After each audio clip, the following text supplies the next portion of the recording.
How to give up junk food for the month of November.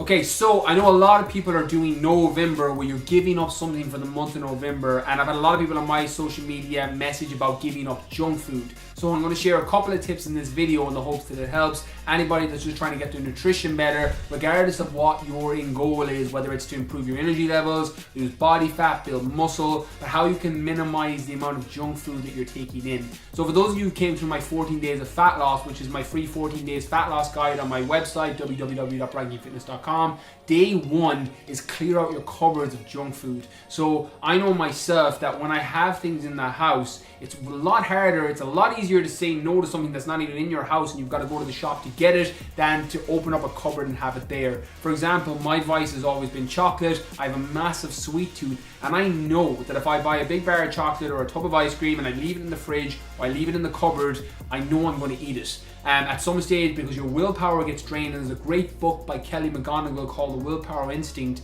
where she talks about these studies that have been done that our willpower runs out as the day goes on, particularly if you've said no all through the day. So if you've done your workout, if you've gone to work and you had to listen to your boss and you've had to do all of these hard work tasks that effectively took a lot of brain glucose, your willpower is going to be lower at the end of the day, so it's a lot easier to reach into your cupboard or reach into your fridge or freezer and eat those foods. So number one is, if you don't want to eat it, don't buy it. By all means, factor it in. I have people coming through my top 50 program at the minute, is go to the shop on a Friday for your free meal on a Saturday, whatever your vice is, and then have it on that Saturday when you factored it in. But don't expect yourself to be able to say no during the week when you bought it on Monday and you've left it in there. You're just asking for trouble. If you don't want to slip, don't go to slippery places. So number one is clear out your cupboards of junk food and try not to eat those foods.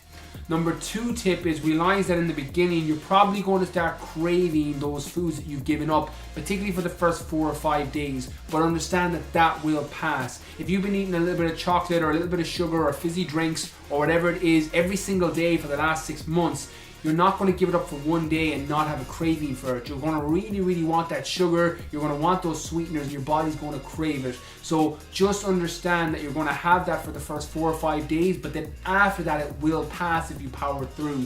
You know, one of the things that I like to do with people that are coming through my program, particularly when you're giving up sweet things, is have fruit. You know, and people have this, oh, don't have fruit, it won't help with fat loss. But if you're craving and the choice is a bar of 100 grams of dairy milk or some pineapple, you're going to put yourself into a way better overall intake of calories choosing the pineapple, and get a little bit of simple sugars that will fix your cravings, even if it's just for the first 4 or 5 days. So number two is understand you'll have those cravings and realize that they will pass after 4 or 5 days, and then after a certain point you won't even be craving those foods anymore, and you'll have them because you want them and not because you need them once a week or so when you factor them into your free meal.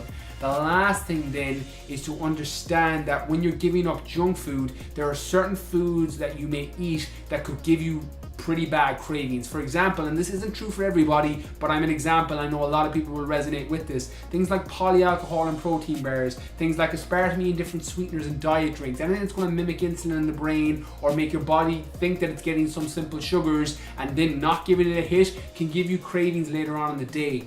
So if you switched normal Coke for Diet Coke, don't be surprised if you have cravings later on that day because you've been taking in those artificial sweeteners from your diet drinks. So sometimes it's easier just to cut those foods as well and not replace your chocolate bar for a protein bar, because what happens with a lot of people is they'll have the protein bar thinking they're making a good choice, and then they'll end up having the chocolate bar later on in the day because their polyalcohols sent their body out of whack. The same thing with diet drinks. Don't think you're switching Coke for Diet Coke and then wondering why you're having cravings later on in the day and then not being able to say no to those food choices. Sometimes it's easier just to cut those out completely. Stick with your whole foods for the month of November. Stick with water, flavor it with a little bit of my wadi, stevia if you need to, and make sure that you're making good choices so that you're not heightening your cravings during the week. And by all means then, factor in your free meal once a week. When you have your pizza or you have your chocolate or you have your ice cream on a Saturday night or a Sunday night, you've been looking forward to it all week, it ends up giving you such an amazing mental kick. and it keeps you on track for the month. So don't try and give it up for the entire month, because what will happen is you'll rebound off, and a lot of people will make the choice and then the floodgates open. They'll binge one day, they binge the next day. I've been this person, this is why I'm saying it. It's easier to factor it in once a week, and then it'll help keep you on track long term. So hopefully this helps. If you know anyone that's trying to give up junk food for the month of November, please tag them below. Thanks for watching.